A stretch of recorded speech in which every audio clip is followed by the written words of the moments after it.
Old Lutherans are German Lutherans in Prussia and Silesia who refused to join the Prussian Union of Churches in the 1830s and 1840s. Prussia's King Frederick William III was determined to unify the Protestant churches, to homogenize their liturgy, organization and even their architecture. In a series of proclamations over several years, the Church of the Prussian Union was formed, bringing together the majority group of Lutherans, the minority of Reformed. The main effect was that the government of Prussia had full control over church affairs, with the king recognized as the leading bishop. Attempted suppression of the Old Lutherans led many to emigrate to Australia, Canada, and the United States, resulting in the creation of significant Lutheran denominations in those countries. The legacy of Old Lutherans also survives in the independent Evangelical Lutheran Church in modern Germany.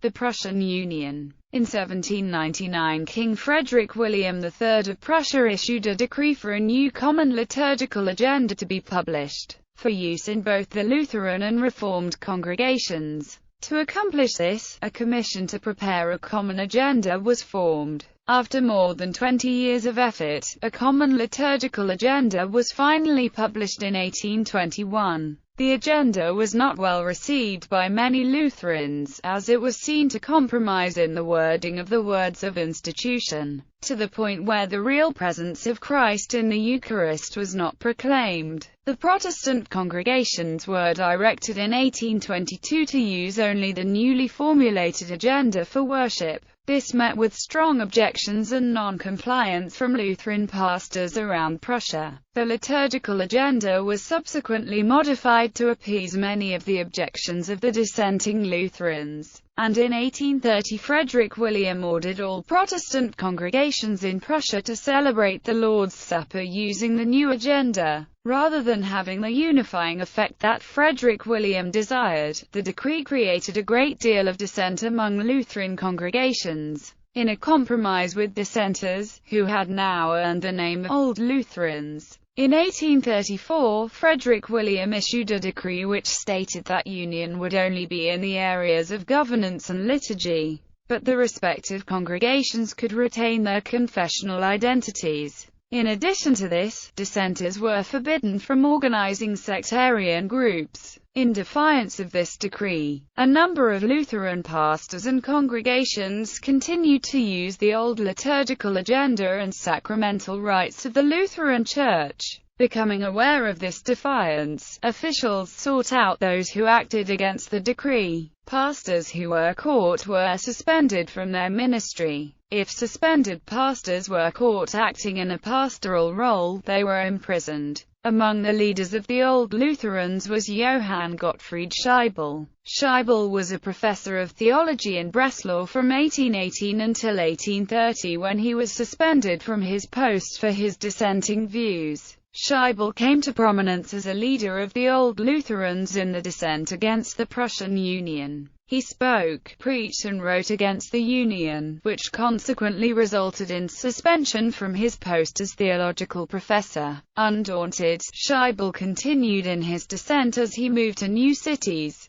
He was at Dresden in 1832, where he was ordered to leave that same year. He moved to Humsdorf, where likewise he was asked to leave in 1836, then on to Glauchau and Nuremberg. He died at Nuremberg about the time that he was being restored to his post as professor at Breslau. After Scheibel, Eduard Huschke became the leader of Old Lutherans. Other famous Old Lutherans included Henrik Steffens, E.F. Gericke, Carnus and Rudolf Rockel. Union also caused a confessional Lutheran counter-reaction called Neo-Lutheranism. Upon Frederick William's death in 1840, persecution of the Old Lutherans eased substantially. However, Old Lutherans continued to find themselves marginalized, especially the clergy, who did not have many of the same rights and support accorded to clergy of the Union Church. Old Lutherans formed several synods, which through various mergers eventually resulted in the present-day independent Evangelical Lutheran Church. Immigration to Australia, New Zealand and America.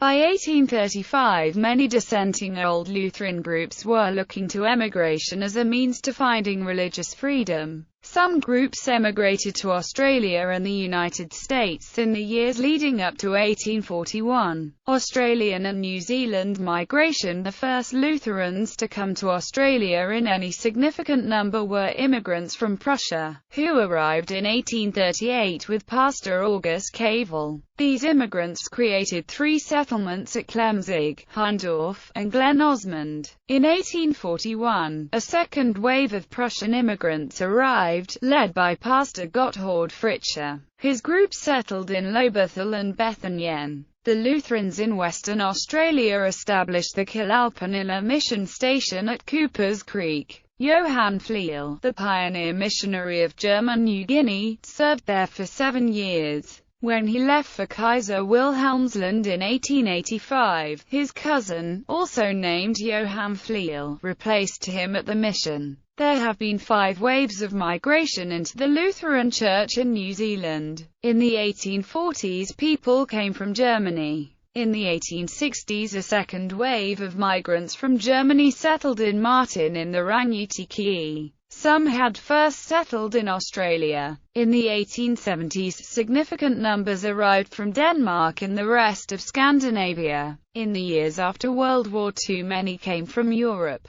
In the last 10 to 15 years, there has been an influx of people from Africa, Asia and other parts of the world. Lutheran missionaries first arrived in New Zealand in 1843, just 3 years after the signing of the Treaty of Waitangi. The first Lutheran missionaries arrived in Otago in January 1843. They found that the Wesleyan and Anglican mission societies were already well established in New Zealand. They therefore took up the suggestion that they move to the Chatham Islands, where they arrived on the 20th of February of that year. As someone said, they had faith in their souls and next to nothing in their pockets. In June of the same year, 1843, a shipload of German migrants arrived in Nelson. They settled in what is now Upper Mouteri and built a church. There is still a thriving Lutheran congregation worshipping on this site.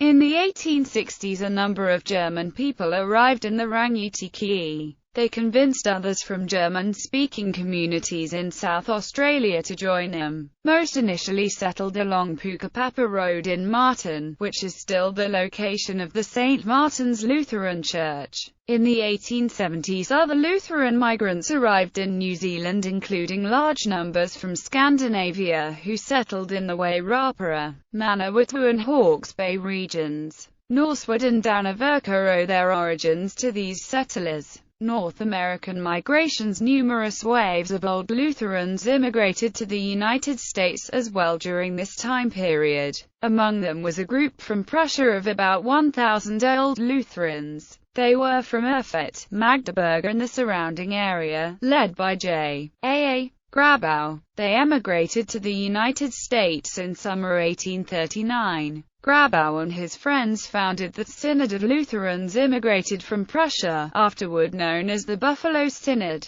Thousands of other Old Lutherans settled in the Midwest and Upper Midwest of the United States during this period. In addition to Old Lutherans, there were also Neo-Lutheran immigrants from the German Kingdom of Saxony, where there was no evangelical union. Lutheran pastor Martin Stephan and nearly 1,100 other Saxon Lutherans left for the United States in November 1838, eventually settling in and around St. Louis, Missouri. These were the predecessors to the Lutheran Church, Missouri Synod.